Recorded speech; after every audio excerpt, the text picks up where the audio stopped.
오늘도 고르고 복된 날 주인전에 나오신 사랑하시는 성도님들을 축복합니다. 오늘 마가복음 13장 5절에서 8절 말씀을 본문으로 재림의 징조를 말씀하신 예수님, 이란 제목으로 말씀의 은혜를 나누겠습니다. 지난해 12월 3일 비상계엄 선포 이후로 나라가 혼란 가운데 있습니다.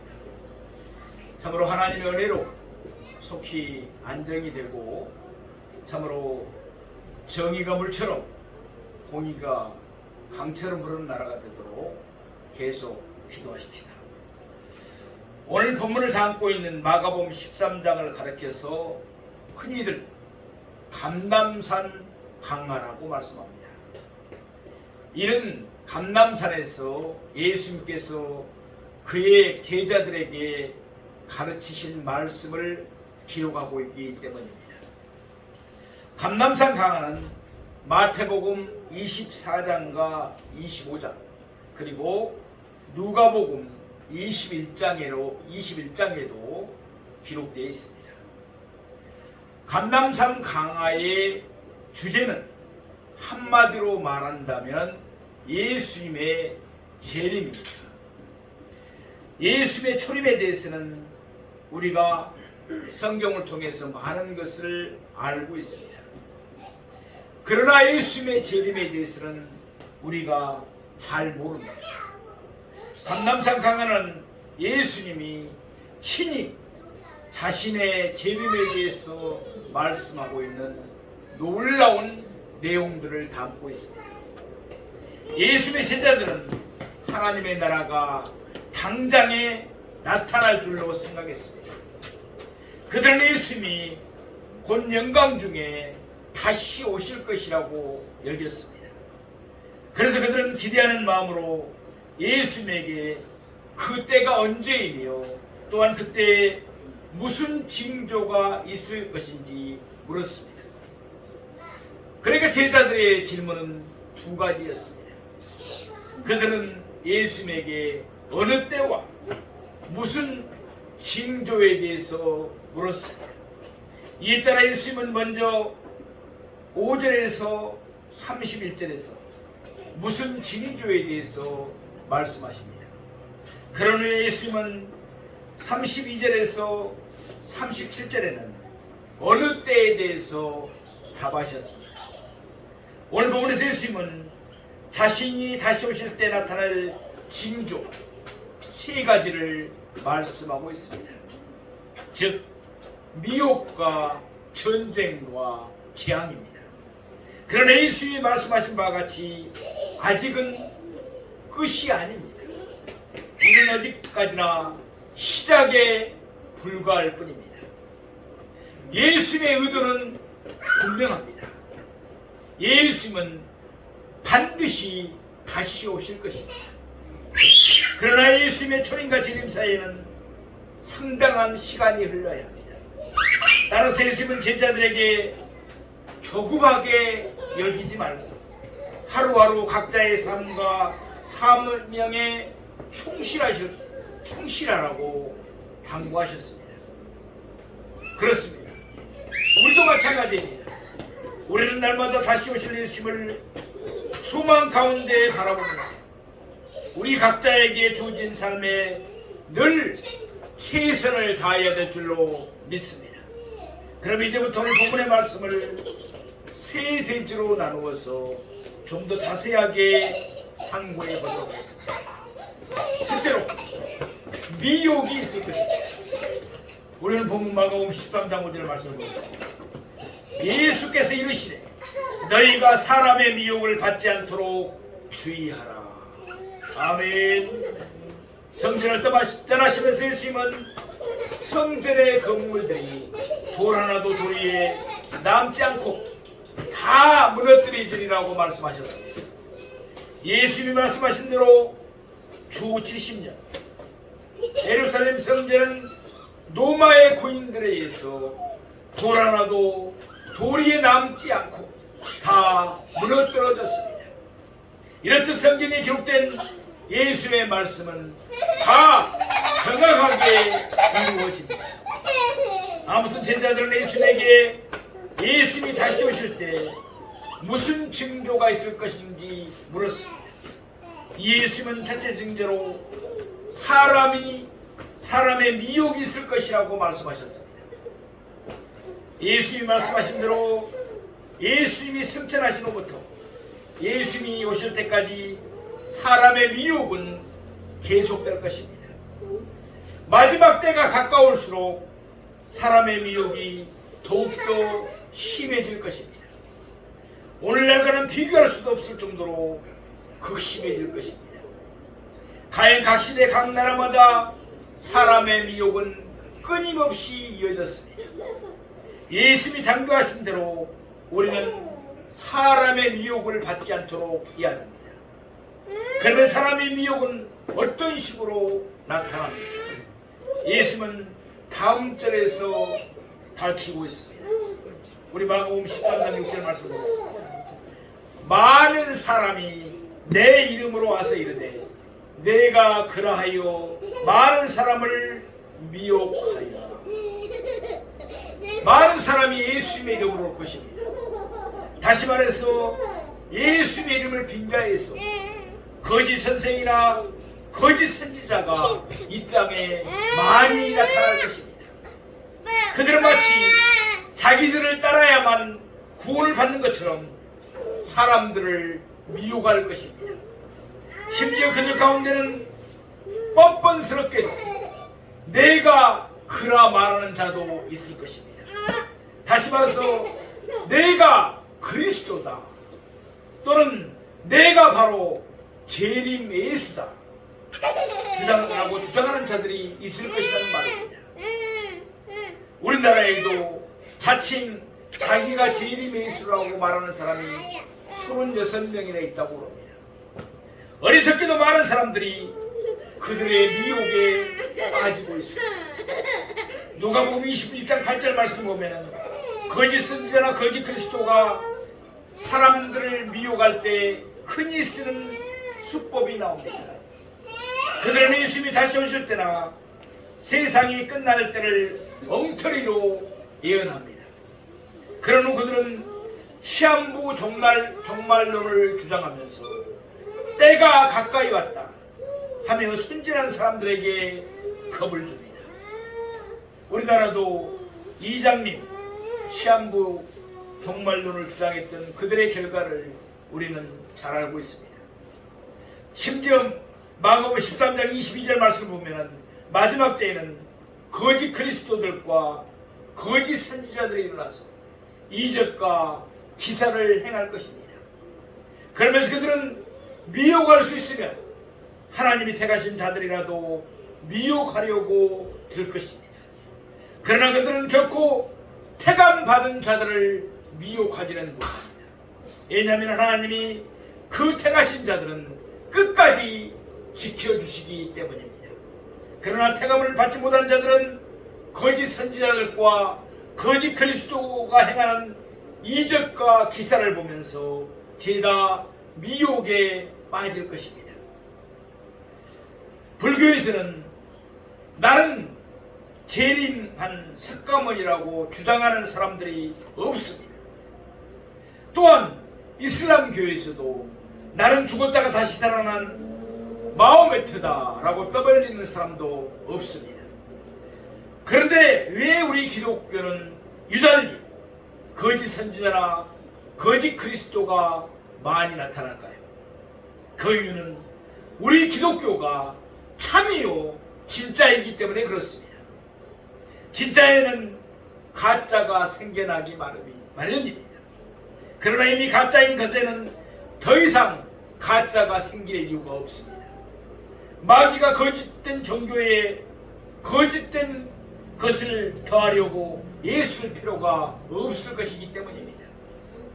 사랑하시는 성도 여러분, 오늘날도 세계도처에 거짓 선지자들과 거짓 그리스도들이 많이 일어나고 있습니다. 물론 앞으로는 더 많이 일어날 것입니다. 그러다가 마지막 때에는 거짓 그리스도들의 대표적인 즉 그리스도가 나타날 것입니다. 그러면 어떻게 해야 우리가 사람의 미혹을 받지 않을 수 있을까요? 하나님의 말씀인 성경에 바로 서야 합니다. 우리가 하나님의 말씀인 성경 위에 굳게 서면 우리는 결코 거짓 선지자나 거짓 그리스도의 미혹을 받지 않을 것입니다. 마가복음 13장 14절 말씀처럼 예수님이 다시 오기 전 먼저 멸망에 가증한 것이 서지 못할 곳에 선 것을 보아야 합니다. 다니엘이 예언한 대로 예루살렘 성전이 재건되고 그곳에 멸망에 가증한 것이 서야 합니다. 그러나 아직도 예루살렘 성전의 재건은 이루어지지 않았습니다. 또한 마가복음 13장 19절 말씀과 같이 예수님이 다시 오시기 전에 먼저 큰 환란이 일어나야 합니다. 역사상 전후 무고한 환란입니다. 스가랴 13장 8절 말씀과 같이 그때 큰 환란으로 인해서 온 땅 사람들의 3분의 2가 멸망할 것입니다. 그와 같이 큰 환란이 있음에 하늘에 여러 징조들이 나타날 것입니다. 마가복음 13장 24절에서 25절 말씀같이 해가 어두워질 것입니다. 달이 빛을 내지 않을 것입니다. 별들이 하늘에서 떨어질 것입니다. 하늘에 있는 권능들이 흔들릴 것입니다. 이와 같은 일들이 다 지나간 후에야 비로소 예수님이 다시 오실 것입니다. 재림하실 것입니다. 마가복음 13장 26절 말씀처럼 그때 예수님은 구름을 타고 오실 것입니다. 그러므로 사람들은 예수님이 큰 권능과 영광으로 오시는 것을 다시 볼 것입니다. 혹시 우리 주변에 내가 그리스도다, 내가 재림 예수다 라고 주장하는 자들이 있습니까? 또는 때가 가까이 왔다, 우리를 따르는 자의 수가 14만 4천 명만 되면 이 세상은 끝난다, 누가 말하는 말입니까? 바로 요즘도 보면은 거리에서 전도한다고 나와 있는 이만희 일파들이 하는 말 아닙니까? 그렇게 떠드는 자들이 있습니까? 모두 다 거짓 선자요 거짓 그리스도입니다. 사람의 미혹을 받지 않도록 우리는 늘 깨어서 주의해야 합니다. 언제나 하나님의 말씀이 성경에 굳게 서기를 원합니다. 하나님 우리에게 허락하신 그날의 삶에 최선을 다하십시다. 그리해서 언제 예수님이 다시 오시든지 기쁨으로 예수님을 맞이하는 우리 모두가 되기를 바랍니다. 둘째로 전쟁이 있을 것입니다. 우리 오늘 보면 마가복음 13장 7절 말씀을 보겠습니다. 난리와 난리의 소문을 들을 때 두려워하지 말라. 이런 일이 있어야 돼 아직 끝은 아니니라. 아멘. 예수님이 다시 오기 전 사람들은 난리와 난리의 소문을 들을 것입니다. 난리는 열전, 곧 실제로 전쟁을 치르는 것을 말합니다. 반면에 난리의 소문은 냉전, 곧 무력을 쓰진 않지만 전쟁을 방불할 정도로 심각하게 대립하는 것을 말합니다. 사람들은 과거에도 난리와 난리의 소문을 들었습니다. 사람들은 지금도 변함없이 난리와 난리의 소문을 듣고 있습니다. 우리가 지금 이 시대에도 여러 곳에서 전쟁이 나 있지 않습니까? 우크라이나와 소련의 전쟁, 이스라엘과 그 다음에 그 주위에 있는 나라들의 전쟁이 나 있습니다. 물론 앞으로도 계속해서 듣게 될 것입니다. 사실 이 세계의 역사는 전쟁의 역사라고 해도 과언이 아닐 것입니다. 역사가들에 의하면 주전시대, 곧 예수님 이전 시대에는 대략 70여의 전쟁이 있었다고 합니다. 그 주 1000년까지 역사에 기록될 만한 전쟁은 50여 차례 있었다고 합니다. 그 500년간, 그러니까 주 1000년부터 1500년까지 100여 차례의 전쟁이 있었다고 합니다. 구 300년간, 그러니까 그 주 1500년부터 1800년까지는 250여 차례의 전쟁이 있었다고 합니다. 그 200년 동안, 그러니까 주 1800년부터 2000년까지는 500여 차례의 전쟁이 일어났다고 합니다. 역사가 흘러갈수록 전쟁은 더욱 빈번하게 일어남을 우리가 알 수가 있습니다. 따라서 앞으로는 사람들이 난리와 난리의 소문을 더 자주 듣게 될 것입니다. 뿐만 아니라 문명이 발달하면서 전쟁의 기술도 더욱 발전하였습니다. 그만큼 전쟁의 규모도 더 커지게 마련입니다. 자연이 전쟁으로 인한 피해도 더욱 심해질 것입니다. 오늘날도 우리는 난리와 난리의 소문을 많이 듣고 있습니다. 일할 때 세상 사람들은 두려워할 수밖에 없습니다. 그러나 예수님은 오늘 본문에서 무엇이라고 말씀하십니까? 두려워하지 말라. 아멘. 예수님은 우리에게 두려워하지 말라고 말씀하십니다. 이유가 무엇입니까? 하나님이 세상의 역사를 주관하시기 때문입니다.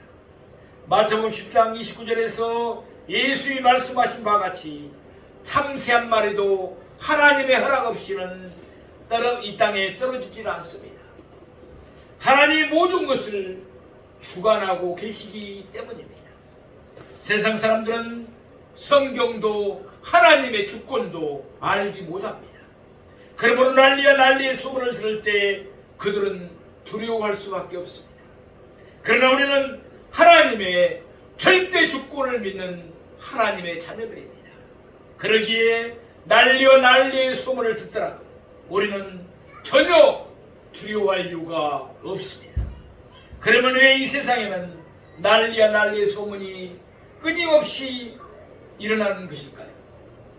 다시 말해서 이 땅의 전쟁이 끊임없이 일어나는 이유는 무엇일까요? 백과사전에서 전쟁이 일어나는 항목을 찾아보면 전쟁 발생의 이유를 설명하는 여러 가지 학설들이 소개되고 있습니다. 예컨대 공산주의는 부의 불평등 때문에 전쟁이 일어난다고 합니다. 진화론은 생존 경쟁 때문이라고 말합니다. 심리학은 사람의 공격적인 기질 때문에 전쟁이 일어난다고 합니다. 인구학은 가당 인구 때문에 전쟁이 일어난다고 말합니다. 이에도 전쟁의 이유를 밝힌 학설들은 부지기수입니다. 그러나 예수님은 오늘 본문에서 전쟁의 이유를 이와 같이 밝히고 계십니다. 이런 일이 있어야 돼. 사람들은 난리와 난리의 소문을 항상 듣기 마련입니다. 그 이유가 무엇입니까? 역사를 주관하시는 하나님이 섭리하셨기 때문입니다. 세상의 역사는 하나님의 경륜에 따라 이루어집니다. 이 땅에 전쟁이 일어나는 것도 모두 하나님의 예정하신 뜻입니다. 그러므로 사람들은 항상 난리와 난리의 소문을 듣도록 되어 있습니다. 예수님의 말씀과 같이 이런 일이 있어야 하기 때문입니다. 곧이어 예수님은 이와 같이 말씀하셨습니다. 아직 끝은 아니니라. 난리와 난리의 소문을 듣는다고 해서 세상의 끝이 없다고 생각하면 안 됩니다. 이 세상은 전쟁으로 망하지 않기 때문입니다. 이 세상을 망하게 하는 것은 핵폭탄이 아닙니다. 앞으로 지구가 멸망하는 것은 유성의 충돌 때문도 아닙니다. 하늘의 오존층이 파괴되어 지구온난화 같은 기상이변이 생기기 때문도 아닙니다. 이런 터무니없는 생각들을 한다는 자체가 하나님의 말씀인 성경을 알지 못하기 때문입니다. 이 세상은 그러면 어떻게 끝이 납니까? 이 세상을 만드셨기 때문에 예수님만이 이 세상을 끝나게 할 수 있는 줄로 믿습니다. 예수님이 다시 오실 때 옛하늘과 옛 땅은 사라지고 새하늘과 새 땅이 임합니다. 이렇듯 이 세상은 예수님에 의해서 끝이 날 것입니다. 우리가 오늘 본문 마가복음 13장 8절 전반부 말씀을 보시겠습니다. 민족이 민족을, 나라가 나라를 대적하여 일어나겠고, 사람들이 난리야 난리의 소문을 많이 듣는 까닭은 민족이 민족을, 나라가 나라를 대적하여 일어나기 때문입니다. 나라들 간에 전쟁이 있을 것입니다. 중국처럼 한 나라 안에서 민족이 민족을 대적하기도 합니다. 우리나라처럼 같은 민족끼리 대적하기도 합니다. 과거에도 쉴 새 없이 민족이 민족을, 나라가 나라를 대적하여 일어났습니다. 지금도 계속적으로 세계 서초에서 민족이 민족을, 나라가 나라를 대적하여 일어나고 있습니다. 앞으로도 이와 같은 일이 더욱 심해질 것입니다. 그러다가 마지막에는 요한계시록 16장 16절 말씀과 같이 온 세계는 이른바 아마겟돈 전쟁에 휩싸일 것입니다. 아마겟돈은 히브리어로 무깃도 산이라는 뜻입니다. 무깃도는 우리가 잘 아는 대로 구약 성경에 자주 나오는 지명으로 이스라엘 북쪽 지방에 있는 일종의 전략 요충지입니다. 열왕기하 23장 29절 말씀을 보면은 유다 왕 요시아가 애국 왕 바로 누고를 맞이하여 싸우다 전사한 곳도 바로 무깃도입니다. 아무튼 마지막 때에는 열국의 왕들이 이스라엘에 모여서 큰 전쟁을 일으킬 것입니다. 성경은 정확하게 이루어지기 때문입니다. 사랑하시는 성도 여러분, 앞으로도 우리는 끊임없이 난리야 난리의 소문을 듣게 될 것입니다. 왜냐하면 계속해서 민족이 민족을, 나라가 나라를 대적하여 일어날 것이기 때문입니다. 그러나 예수님의 말씀과 같이 이런 일이 있어야 돼. 아직 끝은 아닙니다. 난리야 난리의 소문을 듣더라도 두려워하지 맙시다. 하나님이 우리를 보호하십니다. 예수님이 우리와 동행하십니다. 성령님이 우리를 인도하십니다. 그러면 날마다 성삼위 하나님을 힘있게 의지하는 우리 모두가 되기를 원합니다. 셋째로 재앙이 있을 것입니다. 마가복음 13장 8절 후반부 말씀을 보겠습니다. 곳곳에 지진이 있으며 기근이 있으니 이는 재난의 시작입니다. 예수님이 다시 오시기 전 곳곳에 지진이 있으며 기근이 있을 것입니다. 같은 내용을 담고 있는 누가복음 21장 11절을 보면 예수님은 이것들에 대해서 더해서 전염병이 있을 것이라고 말씀하셨습니다. 아무튼 예수님이 다시 오시기 전에 각종 재앙들이 있을 것입니다. 먼저 지진이 있을 것입니다. 사람의 타락으로 인해서 사람이 사는 땅은 저주를 받고 말았습니다. 그 결과 이 땅에는 늘 지진이 있어 왔습니다. 예수님 이전에도 지진이 있었고 예수님 이후에도 지진은 끊임없이 발생이었습니다. 그러나 때가 가깝고 갈수록 지진은 더 심해질 것입니다. 먼저 곳곳에 지진이 있을 것입니다. 다시 말해서 세계 서초에서 다발적으로 지진이 발생할 것입니다. 아울러 누가복음 21장 11절 말씀과 같이 큰 지진이 있을 것입니다. 지진의 규모도 엄청 커질 것입니다. 우리가 아는 대로 2011년 3월 일본의 동북쪽 해안에서 지진의 강도가 9.0이나 되는 대지진이 일어났습니다. 그 바람에 쓰나미가 밀려와서 해안에 있는 마을들이 폐허로 변하고 말았습니다. 약 1만 명이 넘는 사람들이 목숨을 잃었습니다. 앞으로는 이보다 훨씬 더 심한 지진들이 있을 것입니다. 요한계시록 16장 18절 말씀 보면은 앞으로 있을 큰 지진을 이와 같이 말씀하고 있습니다. 또 큰 지진이 있어 얼마나 큰지 사람이 땅에 있어 온 일에도 이같이 큰 지진이 없었더라. 요한계시록 16장 20절 말씀처럼 큰 지진의 결과로 각 섬이 없어지고 산악들도 간데없이 사라지고 말 것입니다. 예수님이 다시 오기 전 지진과 더불어서 기근도 있을 것입니다. 저주받은 이 땅에는 언제나 기근이 있어 왔습니다.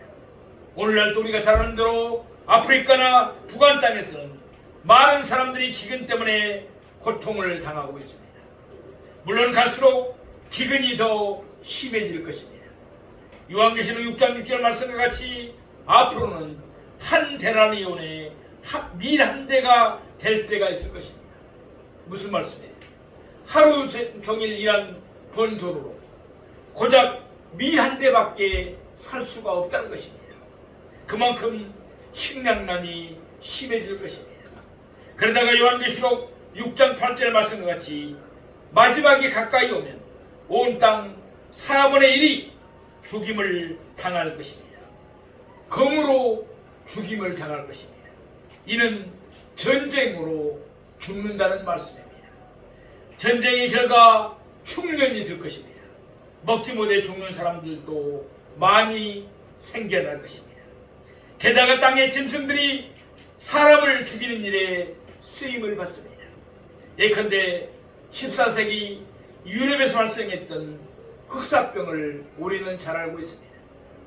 그때 땅의 짐승들, 곧 지들이 흑사병을 옮겨서 유럽에서만 2,500만 명이 넘는 사람들이 목숨을 잃었습니다. 지금도 인도에서는 쥐를 신이라고 여깁니다. 따라서 쥐들이 엄청나게 번식을 해도 사람들은 쥐들을 잡지 못합니다.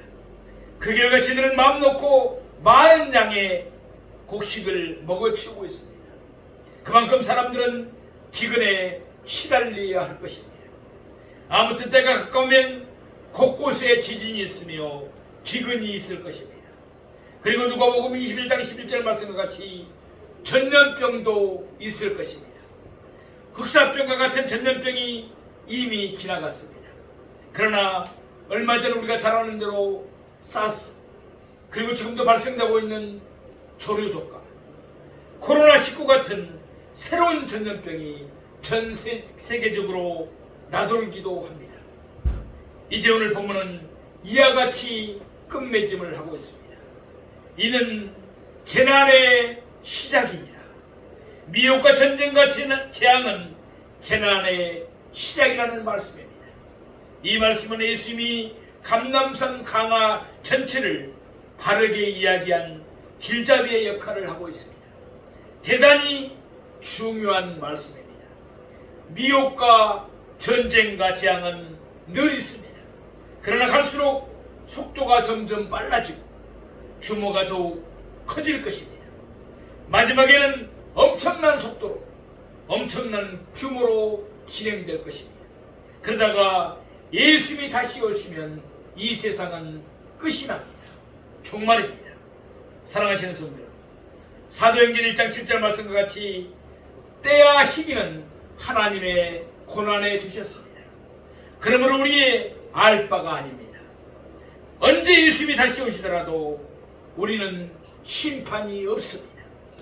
사도행전 1장 8절 말씀처럼 오직 우리는 하루하루 예수님의 증인으로 충성스럽게 살아가면 됩니다.